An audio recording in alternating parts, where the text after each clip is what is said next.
Hello everyone, welcome to back my channel. स्वागत है दोस्तों आपका मेरे चैनल में। आज का वीडियो बहुत ज़्यादा स्पेशल होने जा रहा है क्योंकि आज हम लोग एक लेटेस्ट जजमेंट के बारे में बात करने जा रहे हैं। तो देर नहीं करते हैं, इस वीडियो को शुरू करते हैं। हाल ही में जो केरला हाई कोर्ट ने एक लेटेस्ट जजमेंट आया है जिसमें उसने एक मुस्लिम औरत को, जो निचली अदालत ने, जो मजिस्ट्रेट ने एक ऑर्डर पारित किया था कि उस औरत को 31 लाख का कंपनसेशन दिया जाना चाहिए, उस ऑर्डर को केरला हाई कोर्ट ने उस ऑर्डर को दोहराते हुए उस ऑर्डर को बरकरार रखा और ये कहा कि उस औरत को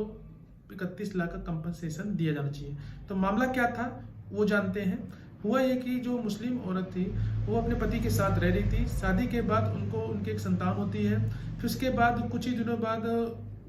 उसके पति द्वारा 2013 में उसको तलाक दे दिया जाता है। उसके बाद जब तलाक हो जाने के बाद जो पत्नी होती है अपने बच्चे के भरण पोषण के लिए और अपने उचित भविष्य में जीवन यापन करने के लिए कानूनी मदद की गुहार लगाती है, जहां न्याय मजिस्ट्रेट सामने एक पिटीशन फाइल करती है। पिटीशन जब वो फाइल करती है तो बताती है कि उसका जो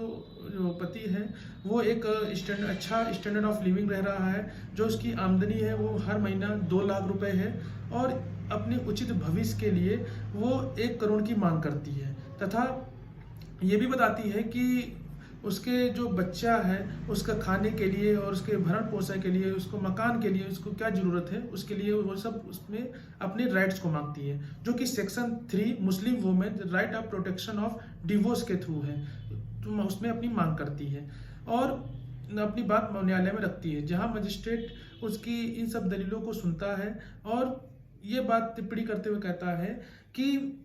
जो उसके 2013 में जब उसके पति ने उसको डिवोर्स दे दिया था, तो और जो जिस प्रकार से वो स्टैंडर्ड ऑफ लिविंग रह रही थी उसके, और क्योंकि उसका जो पति एक अच्छा स्टैंडर्ड ऑफ लिविंग है और अच्छे घर से है, तो उसका जो बच्चा और उस औरत को सेक्शन 3 जो मुस्लिम वुमन का है प्रोटेक्शन राइट ऑफ डिवोर्स के थ्रू उसको हर महीने जो उसका खर्चा आता है वो 33,000 रुपये है। तो 33,000 से मासिक कैलकुलेट करते हुए 8 साल का हिसाब से उसको 31,68,000 का कंपनसेशन दिया जाना चाहिए। तो मजिस्ट्रेट ये ऑर्डर करता है।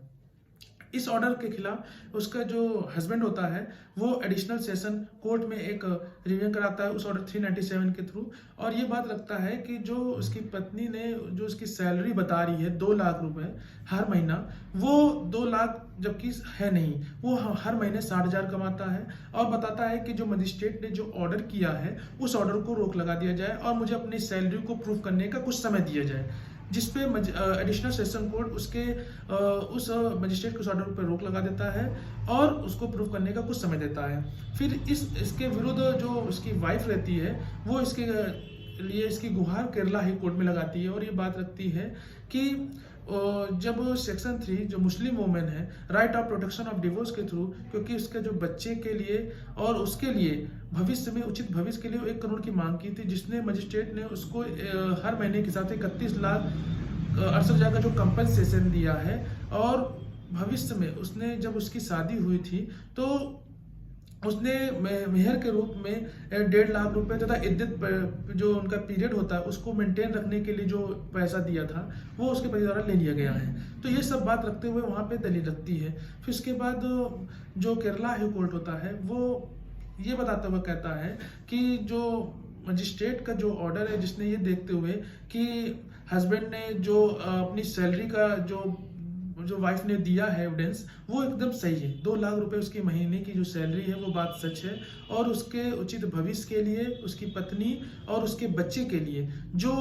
मजिस्ट्रेट ने ऑर्डर किया है 31,68,000 का कंपनसेशन वो दिए जाना योग्य है। और जो उसने एडिशनल सेशन कोर्ट में जो लगाया है, क्योंकि वहां पे वो लेट कर गया है, अब वहां पे वो अपने एविडेंस को प्रूफ नहीं कर पाया है कि उसकी सैलरी 2 लाख की जगह 60,000 है। तो इस बात को देखते हुए केरला हाई कोर्ट ने ये एडिशनल सेशन कोर्ट के जो ऑर्डर है उस पर रोक लगा दी और मजिस्ट्रेट के ऑर्डर को दोहराते हुए उसकी जो 31,68,000 का जो कंपनसेशन है उसको दिए जाने के लिए बात रखा, कहा ये दिए जाने योग्य है। तो ये एक लेटेस्ट जजमेंट था जो कि एक मुस्लिम वुमेन के लिए और एक मुस्लिम डिवोर्स होने के बाद जो औरतों के लिए जो इस समय का केस आ रहा है वो इससे आप इसको देख सकते हैं। और अगर आपको ये जजमेंट आपको पढ़ना है तो मैं डिस्क्रिप्शन बॉक्स पे इसका एक लिंक दे दूंगा, आप वहां जाके पढ़ सकते हैं। क्योंकि सेक्शन 3 में ये बताता है कि कोई मेहर या कोई अदर प्रॉपर्टी है जो उस औरत को दिया जाना चाहिए जब टाइम ऑफ डिवोर्स के समय। इसमें ये होता है कि उसका इद्दत पीरियड के मेंटेन करने के लिए भी हो सकता है, या कोई फेयर रीजनेबल हो जब उस समय उसका डिवोर्स हो रहा है। तो ये जो लेटेस्ट जजमेंट है वो सेक्शन 3 पे है, जो Muslim women protection of rights जो होते हैं। तो आशा करते हैं ये वीडियो आपको अच्छा लगा होगा। अगर आपका कोई सुझाव है या आपके मन में कोई क्वेरी है तो आप दिए गए कमेंट बॉक्स पे हमसे पूछ सकते हैं। चलिए मिलते हैं नेक्स्ट वीडियो में, तब तक के लिए धन्यवाद।